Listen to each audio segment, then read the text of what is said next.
जैसे एक व्यक्ति की मुखाकृति सम हो सकती है, लेकिन कभी भी एक व्यक्ति और दूसरे व्यक्ति के समान नहीं हो सकता। एक व्यक्ति के गुण और दूसरे व्यक्ति के गुण कभी भी समान नहीं हो सकते हैं। आपका दूसरा बिंदु सो बिलगाऊं बिहाय समाजा नत मारे जई है सब राजा। एक राजा नहीं बल्कि सभी राजा मारे जाएंगे। कब? जब धनुष तोड़ने वाला नहीं मिलेगा तब। विकल्प दिए गए सो बिलग आऊं, यानी जिसने धनुष को तोड़ा है वो स्वयं अलग होकर के आ जाए। दूसरा बिहाय समाजा, या धनुष तोड़ने वाले को समाज अलग कर दे। यदि दो विकल्प पूरे ना हुए तो तीसरा विकल्प है कि नत मारी गई है सब राजा। एक राजा नहीं बल्कि सभी राजा मारे जाएंगे। कब? जब धनुष तोड़ने वाला नहीं मिलेगा तब। फिर मैं सोचने लगा कि अपराध केवल एक के द्वारा किया गया है, दंड यदि मिले तो केवल एक को मिले। लेकिन महाराज यहाँ पर अपराध एक ने किया लेकिन दंड अनेकों को मिल रहा है, ये क्यों? अच्छा समझा, क्रोध। क्रोध थोड़ा नहीं है, क्रोध बहुत ज्यादा क्रोध है। समझ गया क्रोध क्यों है? क्योंकि एक टूट गया है। महाराज बहु धनवी तोरेऊ लड़काई अकबऊ न अश्रिस कीन हो गोसाई। मैंने बाल्यावस्था में एक धनुया नहीं बल्कि कई धनुया तोड़ी, लेकिन तब महात्मा जी के दर्शन तक नहीं हुए। लेकिन आज दर्शन तो दर्शन, लेकिन साथ में प्रदर्शन। तो यही धन पर ममता के हेतु इस धनुष पर इतनी ममता क्यों है? इसका हेतु क्या है? पूज्यपाद अष्टप्रेन महामहिम पर कृपाचार्य कारण बतलाएं। 7 द्वीप और 9 खंडों से आए हुए इन क्षत्रिय महिपालों के समक्ष कट शब्दों का प्रयोग करने वाले राजकुमार वशिष्ठ जी की और वामदेव की विशिष्ट पाठशाला में तुम्हें संस्कार संपादित करवाए गए हैं। सुन मुनि बचन लखन मुस्कानी, अब बोले पर सुधरही अपमानी। संसार को हमने सुधार दिया है और हमें सुधारने में तुम लगे हो। इसके पहले राम जी आए तो राम जी ने हाथ जोड़ करके निवेदन प्रस्तुत किया कि धनुष तोड़ने वाला कोई आपका एक दास होगा। स्वामी हाथ जोड़ रहा है और सेवक ताल ठोक रहा है। क्या यही नियमावली है? अगर स्वामी कहीं पर हाथ जोड़ ले तो सेवक को दंडाकार प्रणत हो जाना चाहिए, लेकिन यहाँ स्थिति प्रतिकूल है। आइए, जहां से तुम आरंभ हुए थे हम सीधे वहीं से प्रारंभ हो रहे हैं। सहस्रबाहु समसोरित मोहरा। सहस्त्राबाहु अर्जुन साधारण महिपाल नहीं था। 85,000 वर्ष युवा रह करके उसने समस्त भूमंडल का शासन किया था। उनके जो कुल आचार थे गर्गाचार, उन्होंने कहा तुम भगवान नारायण के अंश से उत्पन्न दत्तात्रेय मुनि की आराधना करो। तब उसने 10,000 वर्ष तक दत्तात्रेय मुनि की उपासना किया। एक साथ 12 वरदान उसे प्राप्त हुए।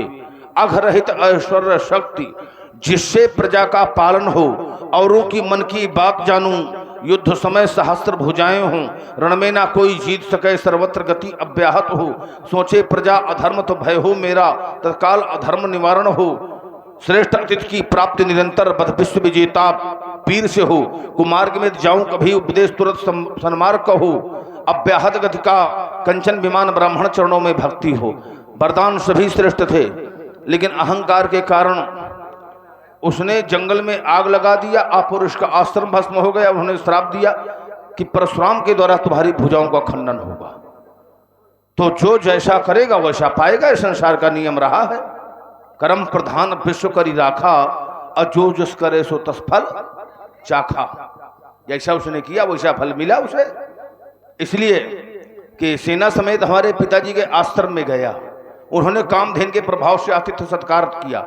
सत्कार का महत्व दे करके दान मांगने लगा कामधेन को। अब देखिए, क्षत्रिय चाहे मर जाए लेकिन कभी भी ब्राह्मण के यहां जाकर झोली न फांसना चाहिए। अगर भीखे मांगना है तो अन्यत्र भीख मांग लेना चाहिए, लेकिन ब्राह्मण के दरवाजे में भीख न मांगना चाहिए। तो अपने कर्म से च्युत हो गया तब विनाश हुआ। अब व्यक्ति जब अपने कर्म से गिर जाता है तो उसका विनाश निश्चित होता है। नत मारे जई हैं सब राजा, हमने सीधे सीधे घोषणा किया है कि सो बिलगाओ, एक अलग हो या अनेक अलग हो। अगर ऐसा नहीं किया गया तब हमारे द्वारा सबको दंडित किया जाएगा। तो हम यहाँ पर वैधानिक चेतावनी दिया है। जैसे कोई औषधि बनती है तो उसमें लिखा रहता है ना कि अमुक समय तक औषधि होगी, उससे समय ज्यादा हो गया तो वही औषधि विष के तुल्य हो जाती है। जैसे लोग कहा करते हैं ना कि दवा का क्या हो गई, अगर दवा पुरानी हो गई तो तुम लोग क्या कहा करते हो, क्या हो गई है? हाँ, है ना। तो फिर अगर उसका किसी ने सेवन किया तो बनाने वाले का दोष नहीं होगा, खाने वाले का होगा। तो अगर हमारे आदेश का पालन नहीं किया तो दोष इन्हीं लोगों का होगा। बहुत धन ही तोड़ी लड़काई, लड़काई में बहुत सी धनिया तोड़ी गई। देखिए, लड़काई अवस्था 5 वर्ष तक मानी जाती है, 5 वर्ष तक, है ना। सबसे प्रथम संस्कार होता है गर्भाधान संस्कार, इसके पश्चात जन्म, फिर बाल्यावस्था, किशोरावस्था, युवावस्था, वृद्धावस्था और मृत्यु। ये शरीर की 7 अवस्थाएं होती हैं। कितनी अवस्थाएं होती हैं? 7। शरीर की 7 अवस्थाएं होती हैं। तो बाल अवस्था में किया गया अपराध क्षम्य होता है। बाल दोष गुण गण ही न साधु। बालक की दोष की बात हटाओ, गुणों पर भी संत लोग ध्यान नहीं देते क्योंकि अज्ञान अवस्था होती है। तो इसलिए हमारे द्वारा वहां दंड नहीं दिया गया। यह धन पर ममता के ही हेतु, ममता को अंधकार माना गया है। मदमोह महा ममता रजनी, तम पुंज दिवाकर तेज अनी। और हमारी उपमा की गई है मध्याह्न काल के प्रचंड सूर्य से, आयो भ्रकुल कमल पतंगा। दूसरी बात, ममता वहां होती है जहां पर मेरापन होता है। मम, ये मेरा है। और हमने ये कहा है जय शिवधन तोरा, अपना नहीं माना, तो इसलिए यहां ममता नहीं है, आस्था है, श्रद्धा है, भक्ति है। इसलिए पालक काल बस पहले संहार अथनु ही तंत्र प्रार्थन, ये विदित सकल संसार। चलिए महाराज, रेन पालक काल बस बोलत तो इन संहार, धन ही धन त्रिपुरारुधन विदित सकल संसार। क्या मैं अपनी वाणी को संभाल करके नहीं बोल रहा? बोलिएगा भैया, मैं अपनी वाणी को संभाल करके बोल रहा हूं, लेकिन मुझे ऐसा लग रहा है कि आप अपनी वाणी स्वयं संभाल करके नहीं बोल रहे। क्योंकि महाराज एक प्रमाण आता है, अतिरिक्त बोले वचन कठोरा। कठोरा माने कठोर शब्दों का प्रयोग कौन कर रहे हैं? महात्मा जी। अतिरिक्त बोले वचन कठोरा, कहु जड़ जनक धनुष के ही तोरा। आपके द्वारा स्वयं कटवाणी का प्रयोग किया जा रहा है। क्योंकि महाराज, जब भी व्यक्ति को बोलना चाहिए तो बोलने से पहले एक बार विचार अवश्य कर लेना चाहिए कि मैं जो कहने जा रहा हूं अच्छा है कि बुरा। हर व्यक्ति को बोलने से पहले एक बार विचार अवश्य करना चाहिए। क्योंकि महाराज, बाड़ी बनती औषधि और बाड़ी बनती बाण, बाड़ी लगती आग सम की बाड़ी लेती जान। बाड़ी से धनवान बाड़ी ही रार करावे, बाड़ी से होते संबंध तो बाड़ी कुल नाश करावे। बाड़ी का बाना बना और ये बाड़ी बनी बहाना, बाड़ी के ही वीर बहादुर ये बाड़ी से पहचाना। महाराज, हर व्यक्ति को बोलने से पहले एक बार विचार अवश्य करना चाहिए। दूसरी बात महाराज, हम कभी काल के वशीभूत नहीं हो सकते। क्यों नहीं हो सकते? क्योंकि जब उस ईश्वर की कृपा हुआ करती है, जिसके ऊपर उसकी कृपा है, तो उसका काल भी बाका नहीं कर सकता, उसका काल भी कुछ बिगाड़ नहीं सकता। क्योंकि महाराज, कौशलेश लक्ष्मण सुतरामा तो कालहु जीत सकहि संग्रामा। इसलिए महाराज, क्षमता, हमने कहा था धनुष तोड़ने वाला शास्त्रबाहु अर्जुन के समान का शत्रु कैसे हो सकता है? महाराज, इस संसार में समता नहीं हो सकती। जैसे विचार करिएगा, एक पिता के अनेक पुत्र हैं, क्या वो सभी समान हो सकते हैं? नहीं हो सकते। जैसे एक पिता के अनेक पुत्र हैं, किसी के गुण अलग होंगे, किसी के कुछ होंगे, कोई तेज होगा, कोई बुद्धि से हीन होगा। इसलिए महाराज, कभी समता नहीं हो सकती। एक पिता के विपुल कुमारा पृथक पृथक गुणशील अछारा। इसलिए महाराज मैं अपनी बात को यहीं पर रोक रहा हूं थोड़ी शब्दों में। देखिए, हम बहुत सोच कर बोल रहे हैं, बहुत विचार करके बोल रहे हैं। हमने 2 घोषणाएं यहां पर किया है और दोनों जगह हमने विकल्प दिया है। बेग दिखाओ मूढ़ नत आजू, उल्टो मही जहलहि तो राजू। यहां पर भी विकल्प दिया। सो बिलगाओ बिहाय समाजा, नत मारे जय हैं सब राजा। तो यहां पर भी हमने विकल्प दिया है। तो बहुत सोचे समझ कर हम निर्णय ले रहे हैं। हमारा बोध आगे है और क्रोध पीछे है। और जब व्यक्ति बोध आगे कर लेता है, क्रोध को पीछे कर लेता है, तो वहां क्रोध में भी विवेक शून्य नहीं होता, विवेक बना रहता है। तो हम सदैव जो भी कार्य करते हैं बहुत सोच समझ कर करते हैं। हमारे द्वारा जो निर्णय लिया जाता है वो एक निश्चित निर्णय होता है। उस समय भी उस एक सहस्त्रबाहु के कारण अनेक दंडित किए गए थे। आज भी वही घोषणा है कि वो एक सहस्त्रबाहु के समकोट का है। और अगर उसका अनुमोदन किया तो आज भी उस एक के कारण अनेक दंडित किए जाएंगे। तो जो हमने कल किया था वही आज करने के लिए तैयार है। प्रिय बाणी जे सुनह जे कहीं, ऐसे नर निकाय जग आहहीं।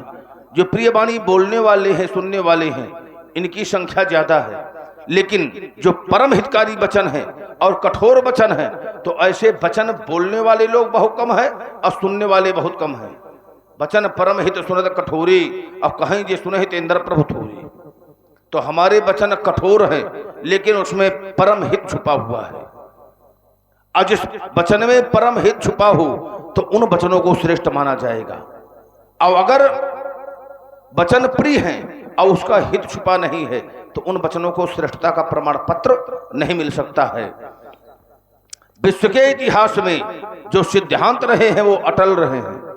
अपवाद को समाप्त किया गया है लेकिन सिद्धांत तो सदैव निश्चित बने रहे हैं। प्रत्येक स्थान पर यह समझना पड़ता है कि वास्तव में यहां कर्तव्य क्या है। अब जैसे ये सब लोग जानते हैं कि झूठ बोलना पाप है, क्यों? लेकिन अगर कोई बधिक किसी गौ का पीछा किए हो और उस समय तुमसे पूछे कि गौ दक्षिण को गई है उत्तर को, तो उस समय झूठ बोलना पुण्य होगा और सत्य बोलना पाप होगा, है ना? तो अब इसका तात्पर्य यह न हो गया कि वो झूठे बोले इसलिए कि वहां किसी के प्राण बच रहे हैं। गो ब्राह्मण हिंसायाम व्रतर्भ प्राण संकटे, अपनी वृत्ति के लिए गो ब्राह्मण के जहां प्राण जा रहे हों वहां अगर किसी कन्या का विवाह हो रहा हो आदि ऐसे स्थान बहुत हैं कि जहां झूठ बोलने से पाप नहीं होता है। तो हम सब कुछ जानते हैं और सब कुछ करने में सक्षम है राजकुमार लक्ष्मण। जिसने धनुष तोड़ा है आज हम उसे जानेंगे कि इतना प्रचंड वीर इस धराधाम पर कौन पैदा हो गया जिसने भगवान शंकर के धनुष का खंडन किया। इस धनुष का एक प्रभाव था कि ये जिस देश में होता तो उस देश को कोई पराजित नहीं कर सकता था। और टूटा हुआ खंड जो है नेपाल में पड़ा है और वही एक ऐसा स्थान है कि जो ना आज तक परतंत्र हुआ है ना है और ना भविष्य में हो सकता है। तो अगर ये धनुष अखंड होता तो फिर भारत अखंड होता, विधर्मियों का अत्याचार न बढ़ता, सनातन धर्म को इतना प्रताड़ित न होना पड़ता, अब मंदिर न तोड़े जाते, है ना? तो हम भूत भी देख रहे हैं, भविष्य भी देख रहे हैं और तुम केवल वर्तमान भर देख रहे हो और हम बहुत कुछ आगे पीछे का देख रहे हैं कि इसका रहना बहुत आवश्यक था। देखिए, जब शस्त्र होंगे, दिव्यायुध होंगे तो उनसे देश की सीमाएं सुरक्षित होंगी और जब देश की सीमाएं सुरक्षित होंगी तो सनातन धर्म सुरक्षित होगा, सनातन धर्म का पताका बढ़ेगा। और अगर आयुधों से निर्मूल हो जाएगा देश तो विधर्मियों का प्रबल बढ़ेगा और सनातन पद दलित होगा। तो अगर शास्त्र को प्रबल बनाना है तो शस्त्र को आगे करना पड़ेगा और शस्त्र के माध्यम से जब आताताइयों का, विधर्मियों का विनाश होगा, तभी शास्त्र की रक्षा होगी। तो हम बहुत कुछ देख रहे हैं, अब बहुत कुछ सोच रहे हैं, ठीक है। तो अगर शास्त्र को बचाना है तो शस्त्र को आगे करना है, तो शस्त्र का खंडन क्यों? चलिए महाराज, हमारी समझ में तो ऐसा हो रहा है जैसे आपने कहा कि मंदिर तोड़े गए। महाराज, ये केवल समय का परिवर्तन हुआ करता है।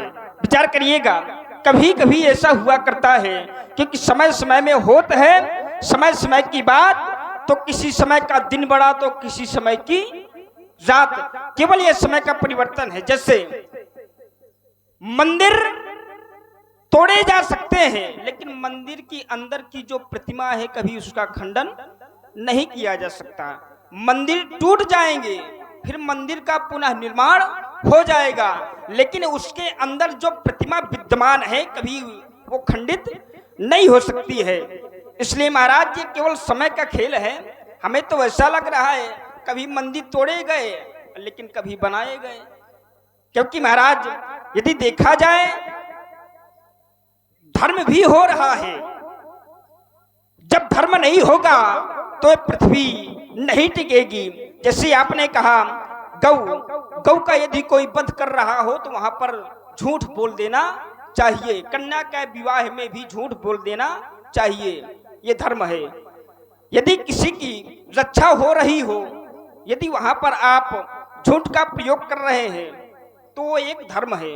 लेकिन महाराज, हमें तो ऐसा लग रहा है यहाँ पर कोई अधर्म हुआ ही नहीं है और यहाँ पर न कोई झूठ बोल रहा है, क्योंकि महाराज धनुष टूटा तो धनुष टूटने से सभी व्यक्ति प्रसन्न हो गए।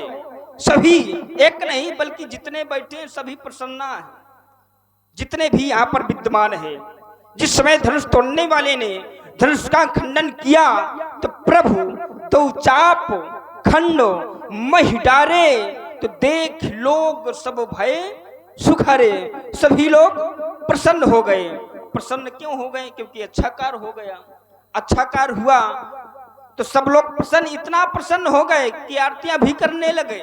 करही आरती पुर नर नारी, तो देह निछावर विप्त बिसारी, यहाँ तक कि नाच भी हो रहे, नाच गावई विविध झूठी, बार बार कुसुमांजल छूटी, इतना प्रसन्न है जिसका वर्णन नहीं किया जा सकता। यदि अधर्म होता तो क्या ये कोई प्रसन्न होता? कोई यहाँ पर महाराज प्रसन्न नहीं होता। लेकिन यहाँ पर एक अच्छा कार्य किया गया है। जहाँ पर अच्छा कार्य किया जाता है वहां पर धर्म अपने आप होता है। जैसे महाराज अच्छा कर्म धनुष तोड़ने वाले ने किया, किसी ने आदेश दिया धनुष तोड़ने वाले को, जिस समय उसको आदेश मिला उसके द्वारा फिर धनुष का खंडन किया गया।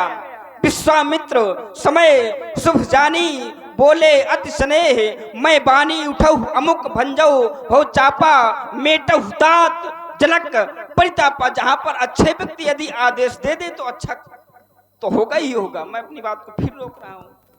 देखिए, कार्य वो श्रेष्ठ माना जाता है जिसमें सबका हित धर्म के सहित हो। महाराज अब कीजिए सोई, और सबकर धर्म सहित हित हुई। धर्म को सर्वोपरि रखा गया है कि अगर कोई कार्य हो रहा है, तुम्हारा कार्य सिद्ध हो रहा है, लेकिन उसमें धर्म में हानि हो रही है तो कार्य श्रेष्ठ नहीं माना जाएगा। अपने धर्म के सहित जहां पर हित हो उसी हित को श्रेष्ठ माना गया है। और सबसे श्रेष्ठ अपने सनातन धर्म में वेदों को माना गया। अब वेदों का ही सब लोगों के ऊपर अनुशासन होता है। वर्णाश्रम निज निज धर्म निरत वेद पथ लोग, अचल ही सदा पामहि सुख नहीं भय शोक न रोग। 4 वर्ण है, ब्राह्मण क्षत्रिय वैश्य शूद्र, और 4 आश्रम है, ब्रह्मचर्य गृहस्थ वानप्रस्थ और सन्यास। जैसे गणित में जोड़ घटाव गुणा भाग, तो ब्रह्मचर्य यानी जोड़, गृहस्थ घटाव यानी दान दमन यजन भजन, वानप्रस्थ यानी गुणा लग गया, और सन्यास यानी भाग, चौथे पर जाई इंद्र कान। तो जब व्यक्ति अपने वर्ण और आश्रम के अनुकूल कार्य करता है तो भय शोक और रोग नहीं हो सकते, वहां सुख और शांति की सदैव वृद्धि होती है, सुख और शांति की सदैव वहां वृद्धि होती है। आज जब व्यक्ति अपने कार्य से अपने धर्म से पृथक हो जाता है तभी भय शोक और रोग उत्पन्न होता है। यजुर्वेद का उपवेद है धनुर्वेद, और धनुर्वेद का आदेश है कि धनुष को तोड़वाया न जाए, जब पुराना हो जाए तो उसे शस्त्रागार में रखवाया जाए। दूसरी बात, व्यक्ति को कभी भी उपकार को नहीं भूलना चाहिए।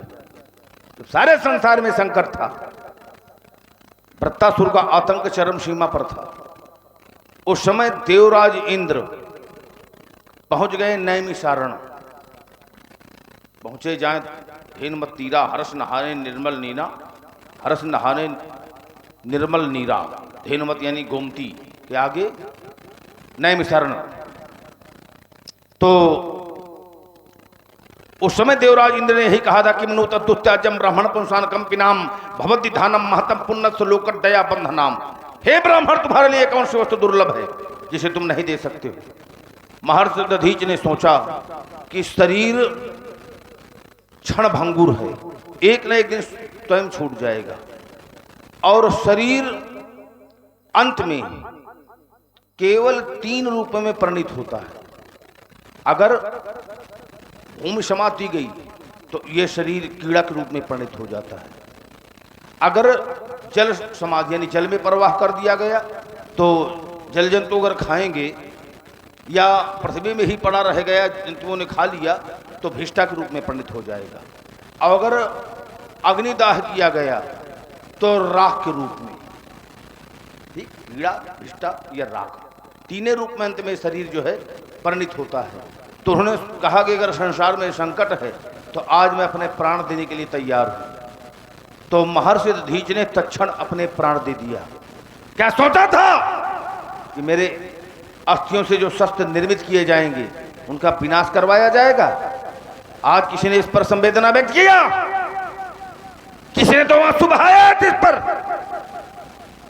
आज किसी के नेत्र में हमें आंसू नहीं देख रहे। ये सब लोग कितना प्रसन्न है, देख ही लोग सब भय सुखारे। काज परे कुछ और है, काज सरे कुछ और तुलसी भांवर के परे ताल सिरावत मोर। जब समय निकल जाता है तो व्यक्ति उस उपकार को भूल जाते हैं। और कभी भी व्यक्ति को किसी का उपकार न भूलना चाहिए, सदा स्मरण रखना चाहिए। और जिन्होंने संसार के लिए अपने प्राण दे दिया है तो उनका तो सदैव स्मरण होने चाहिए, उनका मरण नहीं, उनका स्मरण ही होना चाहिए। अगर उनका समाज के प्रति मरण है तो समाज का कर्तव्य बनता है कि उनका सदैव स्मरण करे। लेकिन आज महर्षि दधीच का कोई नाम नहीं ले रहा। आज प्रशंसा हो रही है तोड़ने वाले की, पर वही प्रशंसा ही दे ही अशीषा। ये स्वार्थ का धरातल है। अगर स्वार्थ का धरातल लेकर के कोई कार्य किया जाए उसकी महत्व नहीं होती है। जिस समय कामदेव को भगवान शंकर की समाधि भंग करने के लिए भेजा गया, पठवो काम जाए शिव पाही, तो करे क्षोभ शंकर मन माही। और काम गया, अब भगवान शंकर के मन में क्षोभ भी उत्पन्न किया, भयो ईश मन क्षोभ विषेखी। और हुआ ये कि तब शिव तीसर नैन उघारा, अचितवत काम भयो जरि छारा। काम को भस्म कर दिया भगवान शंकर ने। और जब काम को भस्म कर दिया तो उस समय वही देवता गए, अब भगवान शंकर की स्तुति किया। पृथक पृथक तिनकी ने प्रशंसा, भय प्रसन्न चंद्र अवतंसा। तो काम से स्वार्थ समाप्त हो गया, स्वार्थ भगवान शंकर से रह गया। तो हम स्वार्थ के नहीं, हम परमार्थ के धरातल पर हैं। वृक्ष कबो नहीं फल भखे, और नदी न संचय नीर, अपरमार्थ के कारणे साधुन धरा शरीर। तो संत का जीवन परहित के लिए होता है, अपने लिए नहीं होता। संत बिटप सरिता गिरधरणी, अपरहित हेतु सबन के करनी। तो हमारा जीवन दूसरे के लिए है, अपने लिए नहीं, ये याद रखना। ठीक, बिल्कुल, आपका जीवन दूसरे के लिए है, अपने लिए नहीं है। लेकिन महाराज यहाँ पर धर्म का कार्य हुआ है। जैसे त्रिपुरासुर का जिस समय अत्याचार था, और उसका अत्याचार समाप्त करने के लिए धनुष का निर्माण किया गया, यानी एक परोपकार का कार्य किया गया। उसका विनाश हुआ, देवता निश्चिंत हो गए, क्योंकि उसके द्वारा अत्याचार किया जा रहा था, अत्याचार समाप्त हुआ। लेकिन महाराज यदि वहां पर परोपकार का कार्य किया गया है तो यहां पर भी परोपकार का कार्य किया गया है।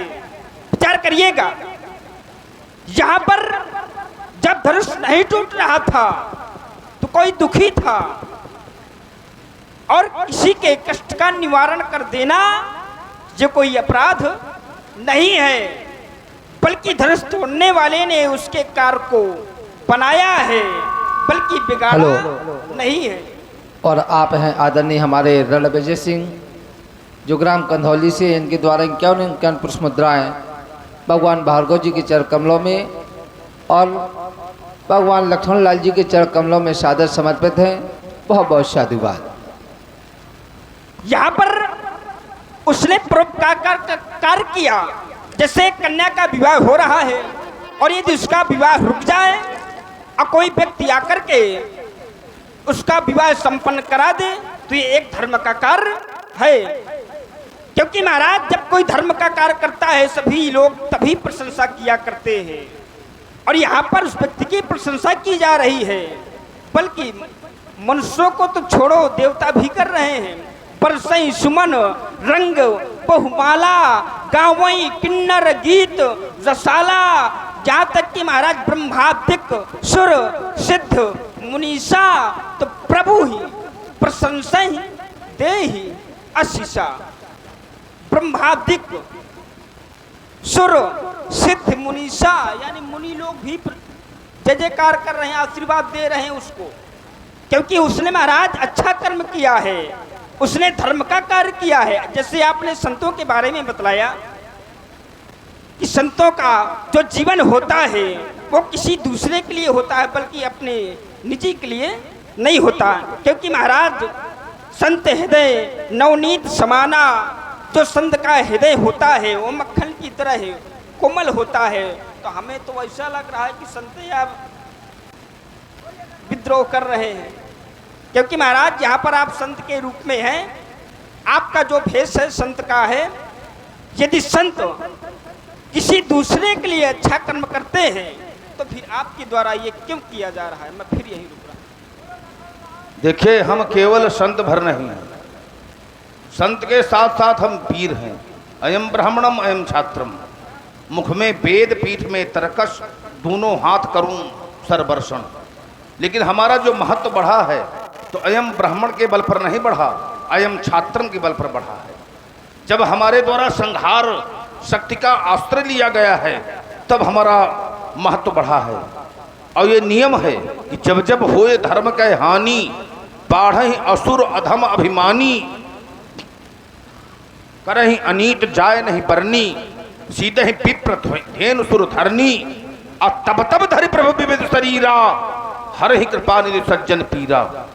तो जब जब ऐसा होता है तब तब किसी न किसी महाशक्ति को इस धराधाम पर आना पड़ता है और अधर्मियों का विनाश करना पड़ता है और धर्म की रक्षा करना पड़ता है। असुर मारी थापहि सुरन और राखहि निज श्रुत सीत। श्रुत सीत यानी वेद को सेतु माना गया है, श्रुत सीत, उसकी रक्षा करनी पड़ती है, ये सेतु टूटे ना। तो यही एक मुख्य कर्तव्य होता है, कोई ना कोई विशेष कारण होता है। तो हमारे द्वारा अधर्मियों का दमन किया गया है, धर्मवानों की रक्षा की गई है। देखिए, सब लोग पक्ष में हैं, बहुत लोगों के प्रमाण पत्र तुमने दिया, देवता मुनि आदि आदि, लेकिन जब हमने घोषणा किया उल्टो मही जहाँ लही तो राजू, तो सुरमुनि नाग नगर नर नारी, और सोच ही सकल त्रास उर भारी।